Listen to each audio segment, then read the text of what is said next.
Hey guys, Jason here. I wanted to tell you guys something kind of radical. Um, this doesn't have to happen again. Yeah. Not the pain, not the craving, not the pretending. This can actually be your last life. If you're willing to actually let it die. Before you do, of course.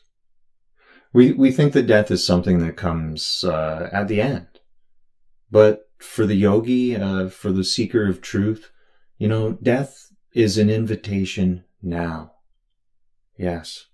Not the body, but the story, the story of me, the one who's been grasping for purpose this whole time.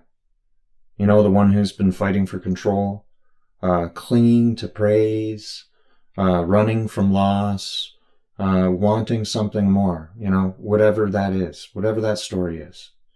And the story, it's actually ready to be burned. Yes.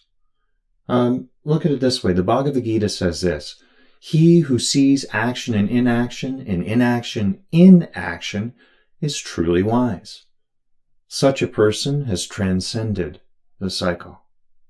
That means freedom isn't in what you do. It's in what you drop. And what you drop is not your duties at all. It's your doer, the I who thinks they're the center, the me that takes everything personally. I know we all have, at least at one point, at least 1 million points. The ego that kind of dies screaming or bows out gracefully, you choose which. You don't need another lifetime. You don't actually need any more karma.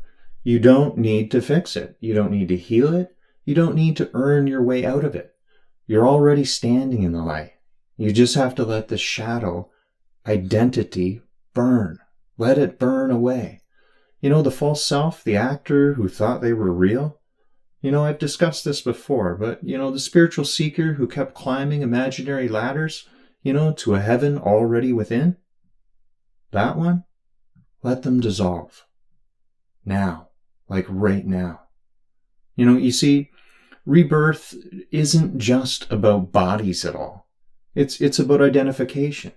Every time you say, this is me, you reincarnate into a lie. And every time you defend a belief, an image, a pain, even a role, you dig your grave even a little deeper. But the actual self, the real you, it has no name. It has no story. There's no need. It doesn't want to be known. It just is. Yes. So why actually wait to die? Why wait to let go? Think about it. Why carry the weight of a life that was never yours, crafted by, memory maintained by fear? Why? It is possible, and it's possible now because, when the false self dies, you have to think, what's left? Only presence, and only light, and only the pure witness that's been here since before you were born, and will remain when the body fails like dust again. So you don't have to die to be free. You just have to stop pretending you were ever trapped at all. So yes, this actually can be your last life, but only if you let it end.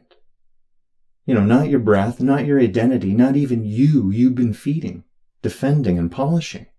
Let it crumble. Let the mass rot in the altar. Let the timeline go out like a flame. And what you'll find, it was never born at all. It never needed a name. It never came. It never left. Just this. Awareness, emptiness, luminous, and here. So tonight, have a funeral.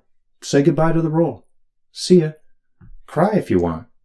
But then just bow and exhale and walk away from your own grave. You're still breathing, but no longer bound. You're not trapped. Right? Because now, you know who you are. You're no one. And from that no one, everything begins to shine. Namaste.